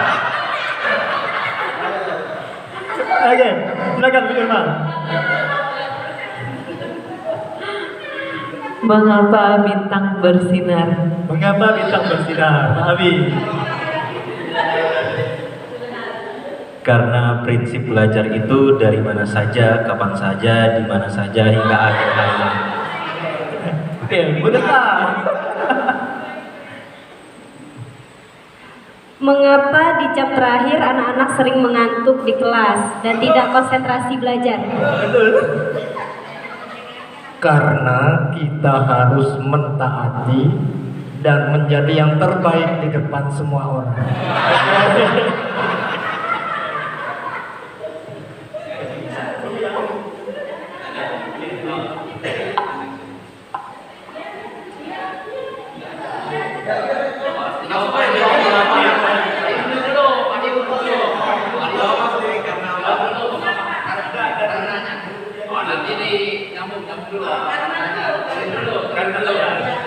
Baik, karena saya sedang berada di sini untuk tugas CGP modul 1.4. Mengapa kita sulit menerima kekalahan? Baik, terima kasih Bapak Ibu ya sudah melakukan ice breaking bersama saya tadi. Baik, lanjut ke materi. Kita masuk ke restitusi ya. Nah, restitusi sebuah pendekatan untuk menciptakan budaya positif. Restitusi adalah proses menciptakan kondisi bagi murid untuk memperbaiki kesalahan mereka sehingga mereka bisa kembali ke kelompok mereka dengan karakter yang lebih kuat. Itu menurut Gosen tahun 2004. Nah, restitusi merupakan proses kolaboratif yang mengajarkan murid untuk mencari solusi untuk masalah mereka dan membantu murid berpikir tentang orang seperti apa yang mereka inginkan dan bagaimana mereka harus memperlakukan orang lain. Klosson Gosen 1996. Di sini ada ciri-ciri restitusi ya. Yang pertama, restitusi bukan untuk menebus kesalahan tetapi belajar dari kesalahan. Kedua, restitusi memperbaiki hubungan. Restitusi adalah tawaran, bukan paksaan. Restitusi menuntut untuk melihat ke dalam diri. Restitusi mencari kebutuhan dasar yang mendasari tindakan. Restitusi fokus pada karakter, bukan tindakan. Restitusi fokus pada solusi. Yang terakhir, restitusi mengembalikan murid yang berbuat salah pada kelompoknya. Jadi di sini ada identitas gagal, hukuman negatif, dan identitas sukses, konsekuensi itu netral, dan restitusi itu positif. Nah, untuk kalimat hukuman, sesuatu yang menyakitkan harus terjadi, kemudian tidak nyaman untuk murid untuk jangka yang panjang. Ketiga, korban mendapatkan keadilan, murid akan tersakiti, perilaku agresif, pasif meningkat, sistem tidak akan berjalan bila murid tidak takut, kemudian berlaku hanya pada sebuah institusi, tidak berlanjut pada kehidupan nyata. Peraturannya adalah kamu harus. Nah, yang terakhir, murid membenci peraturan. Jadi itu adalah identitas gagal, hukuman ya, negatif. Untuk konsekuensinya, sesuatu harus terjadi. Kemudian untuk restitusinya merupakan pilihan. Konsekuensi tidak nyaman untuk murid jangka yang pendek. Nah, di restitusi menguatkan untuk anak pada dalam jangka waktu yang panjang. Di konsekuensi, korban bisa diabaikan, sedangkan untuk di restitusi, korban mendapatkan ganti. Nah, murid dibuat tidak nyaman. Di restitusi, anak mendapatkan penguatan. Penguatan hanya bertahan dalam jangka waktu yang pendek. Nah, di restitusi, masalah terpecahkan. Memerlukan monitoring dan supervisi terus-menerus dari guru. Di restitusi, murid belajar bertanggung jawab untuk perilakunya. Membantu penerapan mengikuti peraturan dalam masyarakat. Di restitusi, fokus pada pemecahan masalah dalam jangka waktu panjang. Nah, di konsekuensi, apa peraturannya? Mampukah kamu melakukannya? terima kasih. Nah, di restitusi, apa yang kamu yakini? Jadi kalimatnya berubah, Bapak Ibu ya. Nah, apa yang bisa kamu lakukan untuk memperbaiki masalah ini? Nah, di konsekuensi, murid menghormati peraturan. Nah, di restitusi, murid menghormati dirinya dan orang lain. Jadi itu sebuah perbedaannya. Nah, mengapa keyakinan kelas tidak peraturan kelas saja? Oke, Pak Abi mungkin. Nah,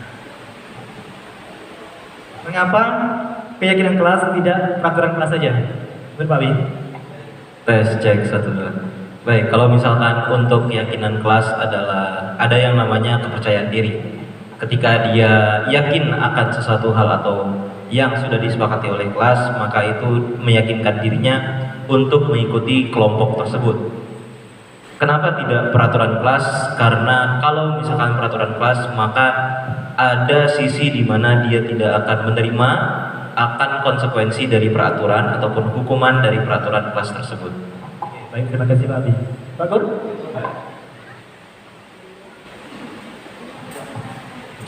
Mungkin untuk keyakinan ini sifatnya kesadaran diri, memang sesuai pengennya diri dia.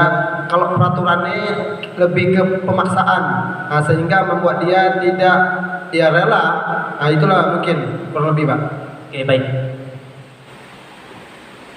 Guru yang lain? Teman-teman? Oke, next Pak. Nah,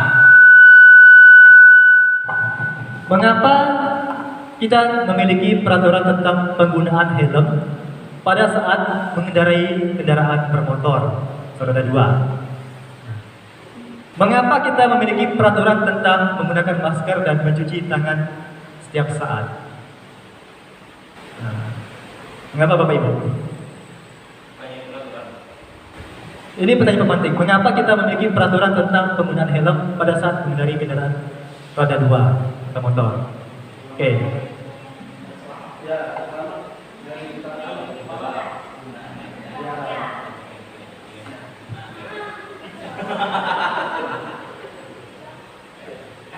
Apa kita memiliki tentang penggunaan helm pada saat mengendarai kendaraan bermotor atau roda 2? Karena untuk keselamatan pengendara sepeda motor tersebut. Jadi sayangilah kepala selagi masih punya kepala. Jadi kalau kepalanya udah hilang kan nggak bisa apa-apa. Gitu. Jatuh di aspal tidak seindah jatuh cinta, Pak Pur. Jadi kalau kita memakai motor hanya berdasarkan peraturan, mungkin akan memakai helm itu jika ada polisi saja atau jika ada razia. Tetapi kalau nggak ada razia, nggak ada polisi, nggak memakai helm. Nah, itu kalau menggunakan helmnya hanya berdasarkan peraturan, karena hanya dilihatnya ada nggak penegak peraturannya atau perundang-undangannya. Tapi kalau memakai helmnya berdasarkan keselamatan, keyakinan dirinya, oh saya memakai helm itu untuk keselamatan saya, mau ada polisi mau tidak ada polisi ya saya pakai helm kalau ke jalan raya. Itu jadi perbedaannya mungkin di situ antara peraturan dengan keyakinan pada penerapan penggunaan helm. Ya. Terima kasih Pak Abi. Oke. Jadi nah, jawabannya untuk keselamatan. Nah, benar apa yang disampaikan Pak Adri tadi.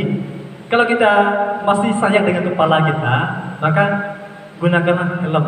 Keyakinan kita untuk kesadaran diri kita sendiri ya. Nah, untuk kesehatan juga, pakai masker bisa jadi kesehatan dan untuk keselamatan juga, menghindari dari debu-debu yang berterbangan.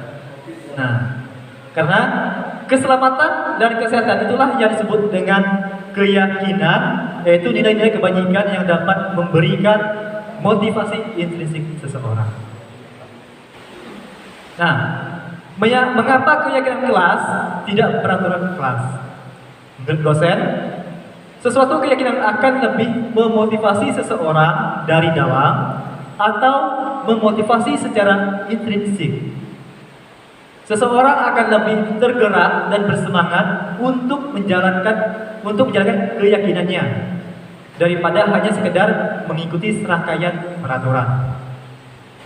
Murid-murid pun demikian, mereka perlu mendengarkan dan mendalami tentang suatu keyakinan daripada hanya mendengarkan peraturan-peraturan yang mengatur mereka harus berlaku begini dan begitu. Nah, guru berperan dalam mewujudkan terbentuknya keyakinan sekolah atau kelas dengan adanya kesepakatan antara guru dan murid. Keyakinan kelas berupa pernyataan nilai kebajikan universal yang mudah diingat, dipahami, dan harus diterapkan dalam lingkungan kelas atau sekolah. Di sini contoh keyakinan kelas 9G. Yang pertama, menjaga fasilitas kelas, saling menghargai, keamanan, kenyamanan, kebersihan, gotong royong, kedisiplinan, dan ketertiban. Nah, ini dokumentasi pembuatan keyakinan kelas. Ini mereka membuat keyakinan kelas dan ditempelkan ke depan. Next, Pak.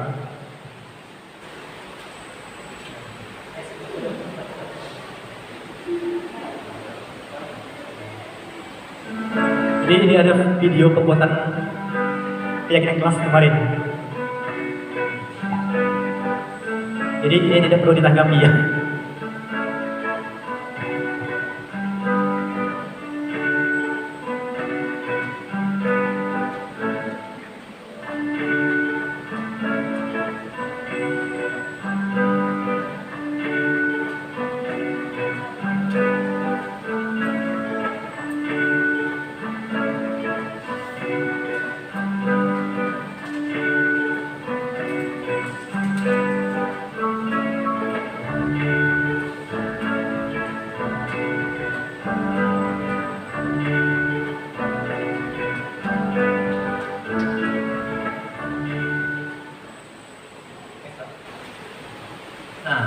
Masuk ke kebutuhan dasar manusia.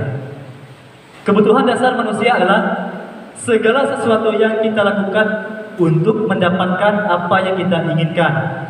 Seluruh tindakan yang kita lakukan memiliki tujuan tertentu, dan semua usaha terbaik yang kita lakukan adalah dalam rangka agar kebutuhan dasar kita terpenuhi dengan baik. Jadi ada 5 kebutuhan dasar. Yang pertama, bertahan hidup, dengan kalimatnya makanan, pakaian, tempat tinggal, keamanan, dan kesehatan.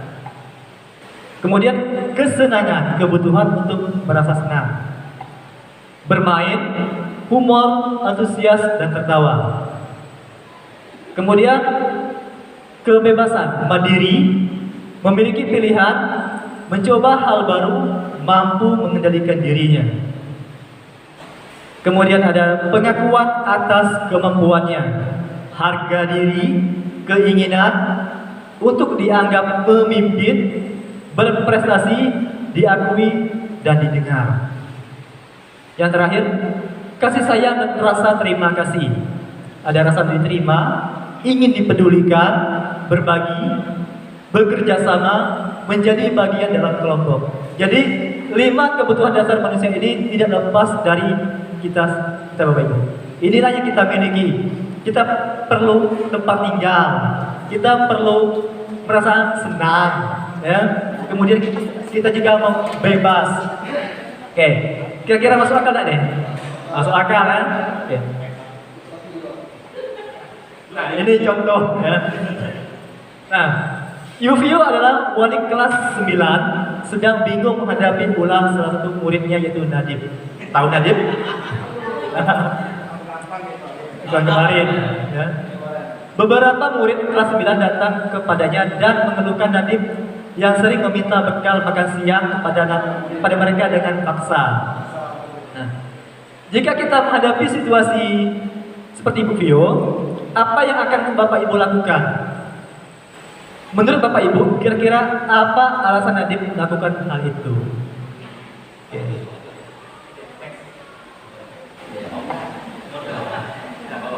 Nah, jadi kebutuhan Nadib itu kita bahas satu persatu Bapak Ibu ya. Nah, dalam kasus Nadib, apabila jawaban Nadib ketika ditanya oleh Bu Vio adalah karena ia lapar dan orang tuanya tidak membawakannya bekal makan. Maka kebutuhan dasar yang sedang berusaha dipenuhi oleh Nadiem adalah kebutuhan bertahan hidup. Dia perlu makan untuk bertahan hidup.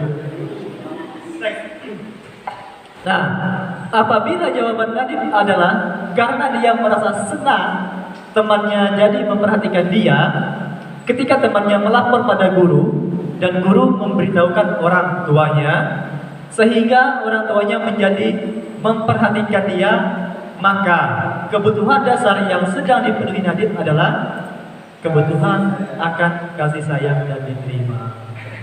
Oke? Nah, kemudian apabila jawaban Nadiem adalah karena dia merasa hebat dan temannya menjadi takut dengan dia menuruti keinginannya, maka kebutuhan dasar yang sedang dipenuhi Nadiem adalah kebutuhan pengakuan atas kemampuan. Nah, apabila jawaban Nadiem karena dia merasa bosan dengan bekal makanan yang dibawa ibunya dari rumah, maka kebutuhan dasar yang sedang dipenuhi Nadiem adalah kebutuhan akan kebebasan. Oke, next Pak.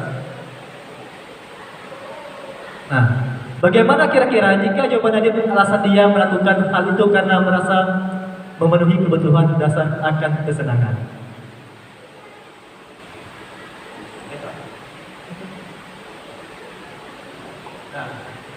Jadi di sini ada 5 posisi kontrol seorang guru. Ya.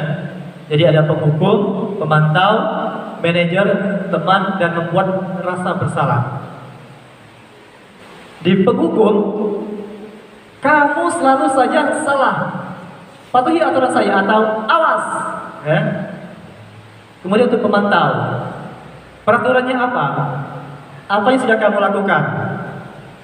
Sanksi atau konsekuensinya apa? Sedangkan untuk di manajer, apakah kamu meyakininya? Apa yang kamu bisa memperbaikinya? Apa rencana kamu untuk memperbaiki hal ini? Nah, dalam posisi teman, ayo bantulah demi ibu ya. Ya sudah, kali ini tidak apa-apa, nanti ibu bantu bereskan. Nah, yang terakhir, membuat rasa bersalah. Ibu sangat kecewa sekali sama kamu. Bagaimana kalau orang tua kamu tahu kamu berbuat begini? Nah, oke. Baik, Bapak Ibu, mari sedikit kita merefleksi ya. Selama ini kita menjadi guru, posisi kontrol mana yang pernah kita lakukan pada murid-murid hebat kita? Nah, nih. Jadi sedikit refleksi, mana yang sudah kita terapkan pada murid-murid kita? Nah, kalau saya pribadi, penghukum dan pemantau. Ya, untuk di teman jarang-jarang, ya. Kemudian untuk membuat rasa bersalah itu hanya beberapa kali. Nah, mungkin Bapak Ibu pernah mengalami hal ini. Di bagian posisi kontrol mana yang pernah Bapak Ibu lakukan? Oke, mungkin Pak Abi, boleh? Boleh Pak? Penghukum nggak ya? Iya, baik. Selama ini yang saya lakukan kayaknya di posisi penghukum. Ya, kemarin kejadian anak-anak merusak tanaman. Ya, saya bentak, saya suruh menyiram setiap hari selama mungkin 1 tahun ini, Pak Rio. Ya, karena tanaman itu kan oleh Bapak Kepala Sekolah selalu disiram, tiba-tiba buahnya selalu diambil anak-anak, dilempar-lempar dari sisi ruang yang tempat saya tinggali itu terlihat jelas ya, mereka lempar-lempar buah, jadi selalu ke arah penghukuman, Pak Rio. Ya, mungkin dengan begitu tidak ada lagi siswa yang berani mengganggu tanaman tersebut. Ya, terima kasih. Baik, terima kasih Pak Lantus. Ada lagi Bapak Ibu? Pak Gubernur? Mungkin bertanya. Kalau saya sebagai teman atau pemantau juga ya. Contohnya misalnya kayak di dalam kelas ada anak yang mengantuk atau apa tuh saya biasanya memberitahu mereka bagi yang ngantuk silakan keluar gitu. Nah kadang-kadang anak-anak tuh merasa ngantuk tapi mereka keluarnya cuci muka, habis itu mereka balik lagi, nah gitu. Terus ada kayak bawa handphone, kalau bawa handphone tuh saya ambil handphonenya, saya diamkan selama 1 minggu, nanti minggu ketemu ibu selanjutnya baru boleh diambil. Dan di situ nanti pertemuan selanjutnya anaknya nggak berani lagi. Oke, baik. Terima kasih Bu Desna. Ada lagi Bapak Ibu yang menambahkan? Kalau ibunya bawa handphone. Oke, baik Pak Ami. Tes. Kalau saya selama berapa bulan ya sekarang ya? Udah 7 apa 8 bulan sekarang? 8 bulan di SMP 2 saya sendiri sudah melakukan semuanya. Tapi penghukum agak kurang. Saya pemantau, biasanya memang saya senangnya lebih ke diskusi. Mereka mematuhi saya setuju dengan mereka gitu. Kalau manajer yang pada saat lomba ML kemarin saya meyakinkan apakah kalian bisa menang gitu kan, apakah kalian bisa melakukannya. Alhamdulillahnya juara 2 kan kemarin. Terus teman, ya kalau misalkan itu ada batasnya lah, dimana saya bisa berteman dengan mereka, tapi mereka tidak terlalu bahasanya merendahkan diri saya sehingga ke bagian mereka gitu kan. Terus pembuat merasa bersalah, ini sebenarnya salah satu contoh untuk penyadaran diri terhadap konsekuensi dan hukuman. Karena ini bahasanya bisa merendahkan diri seseorang sesaat, tapi sebagai sebuah refleksi apakah hal itu benar ataukah salah untuk saya lakukan gitu. Bagaimana dengan orang tua kamu? Bagaimana kalau misalkan kamu diginiin gitu kan? Nah itu pun sebagai refleksi. Nah untuk penghukum saya pernah mencobanya, cuman takutnya ada yang pecah gitu. Baik. Ada lagi yang menambahkan Bapak Ibu? Bu Rene mungkin? Oke.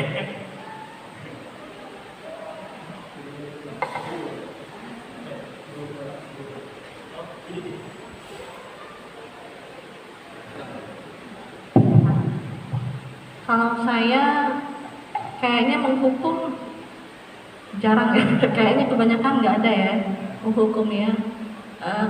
Karena berhubung kita guru BK, ya hukum mungkin nomor sekian ya. Tapi kebanyakan pembuat merasa bersalah anak, menyadari kesalahan apa yang dia lakukan ya. Dan juga ada kalanya kita sebagai berhubung sebagai wali kelas ya. Ada kalanya kita sebagai teman bisa diajak sebagai teman, ada kalanya kita memang anak-anak itu menganggap kita sebagai guru ya, manajer juga dan memantau perkembangan anak seperti apa setelah kita memberikan pengarahan ya, pengarahan pada anak ya. Itu kayaknya menghukum itu, kalau menghukumkan apa yang kita lihat itu, kalau melakukan kesalahan langsung kita hukum ya, tapi sepertinya tidak ya. Nah, itu saja. Terima kasih Bu Rini. Oke, baik. Jadi untuk posisi kontrol seorang guru ya, di sini ada 5 nih: penghukum, pemantau, manajer, teman, dan membuat rasa bersalah. Nah, kita harus berada di titik manajer Bapak Ibu. Nah, jadi untuk posisi penghukum, pemantau, membuat rasa bersalah atau teman, kita harus beralih ke manajer. Nah, inilah posisi kita sebagai seorang guru, ya, jadi seorang manajer. Oke, next Pak. Next lagi. Nah, masuk ke segitiga restitusi. Suatu proses dialog yang dijalankan oleh guru agar dapat menghasilkan murid yang mandiri dan bertanggung jawab. Nah, segitiga restitusi yang pertama ada validasi tindakan yang salah, menanyakan keyakinan, menstabilkan identitas. Next. Untuk menstabilkan identitas bertujuan untuk mengubah identitas anak dari orang yang gagal karena melakukan kesalahan menjadi orang yang sukses. Nah, contoh kalimatnya, berbuat salah itu tidak apa-apa. Nah, tidak ada manusia yang sempurna. Saya juga pernah melakukan kesalahan seperti itu. Kita bisa menyelesaikan ini. Bapak atau ibu tidak tertarik mencari siapa yang salah, tetapi Bapak Ibu ingin mencari solusi dari persoalan ini. Kamu berhak merasa begitu. Yang terakhir, apakah kamu sedang menjadi teman yang baik buat dirimu sendiri? Jadi ini adalah contoh kalimat ketika kita berdialog dengan murid Bapak Ibu ya. Nah, next. Untuk validasi tindakan yang salah, guru memvalidasi tindakan yang tidak baik dengan tujuan untuk menunjukkan bahwa guru memahami alasan dibalik tindakan murid. Nah, dengan contoh kalimatnya, kamu pasti punya alasan mengapa kamu melakukan hal itu. Kamu patut bangga pada dirimu sendiri karena kamu telah melindungi sesuatu yang penting buat kamu. Kamu boleh mempertahankan sikap itu, tapi kamu harus menambah sikap yang baru. Nah, untuk validasi tindakan yang salah, suatu upaya untuk menumbuhkan motivasi intrinsik murid dengan menghubungkan nilai-nilai yang dia percaya dengan tindakan dan berpindah menjadi orang yang dia inginkan. Nah, contoh kalimatnya, nilai-nilai apa yang kamu yakini dan telah kita sepakati bersama? Apa yang seharusnya kamu lakukan? Apa bayanganmu tentang kelas ideal? Dan terakhir, seperti apa yang kamu inginkan ke depannya? Jadi di sini kemarin ada simulasi pembuatan video ya. Ada 2 kasus. Yang pertama, Galih Ibrahim Muhammad membolos saat pelajaran IPA dikarenakan kurang suka dengan gurunya. Kasus 2, merusak fasilitas kelas rebutan kipas karena kepanasan.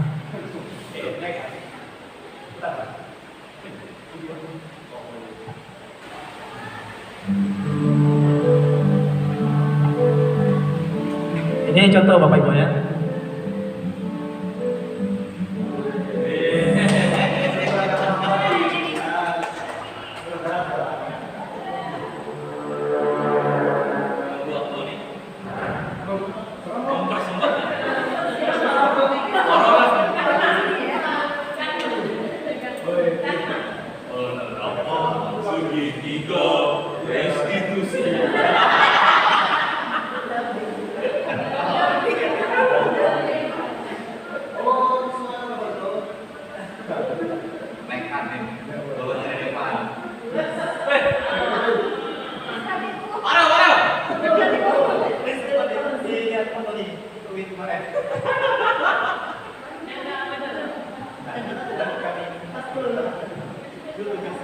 Disangka yang tadi beneran. Siapa dengan kamera?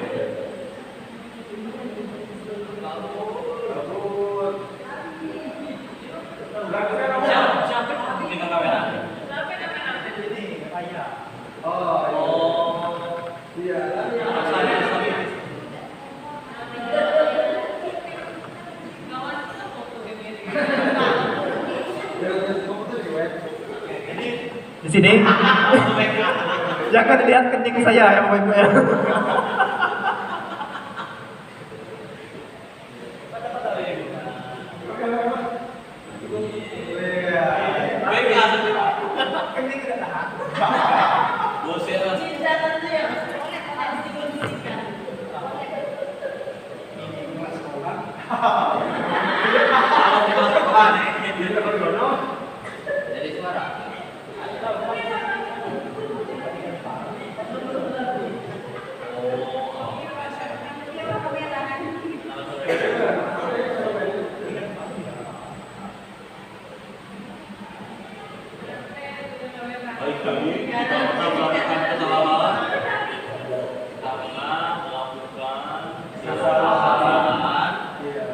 Jadi Bapak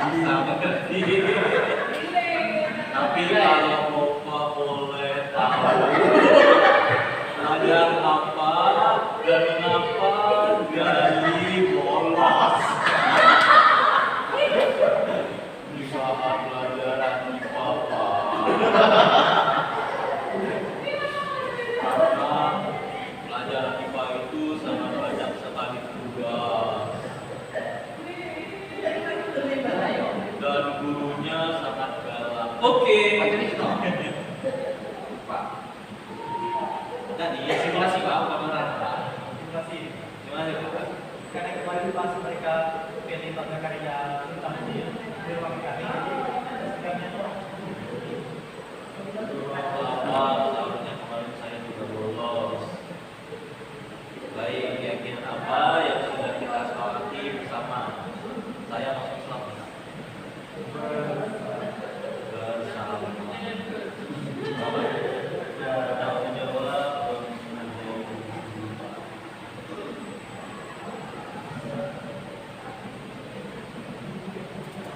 Jadi Bapak saya mengerti, lihat saya gitu.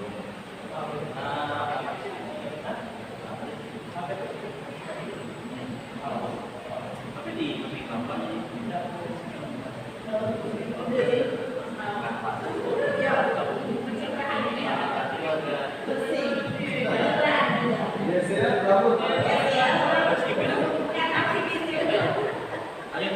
ini tanggapan dari muridnya Bapak Ibu ya.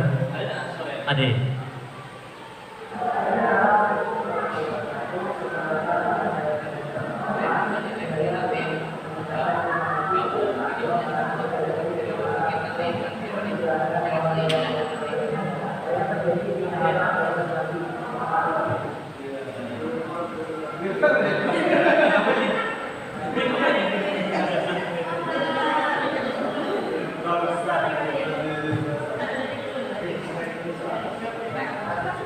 tapi bahasa buku yang pejabat kayak apa?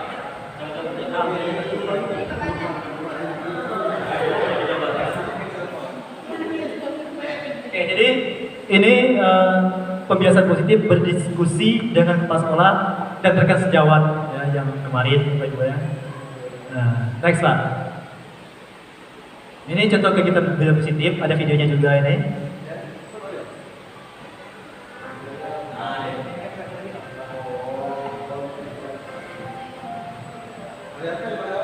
Ini belakangnya.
Jadi ini nanti saya akan minta video refleksi tanggapan dari Bapak Ibu nanti ya, terpisah nanti ya. Oke. Habis ini. Oke.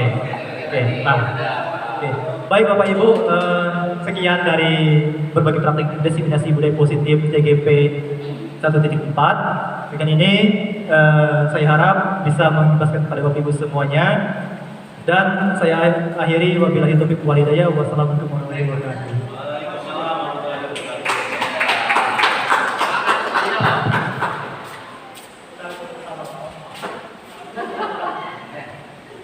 Satu jam 50 menit.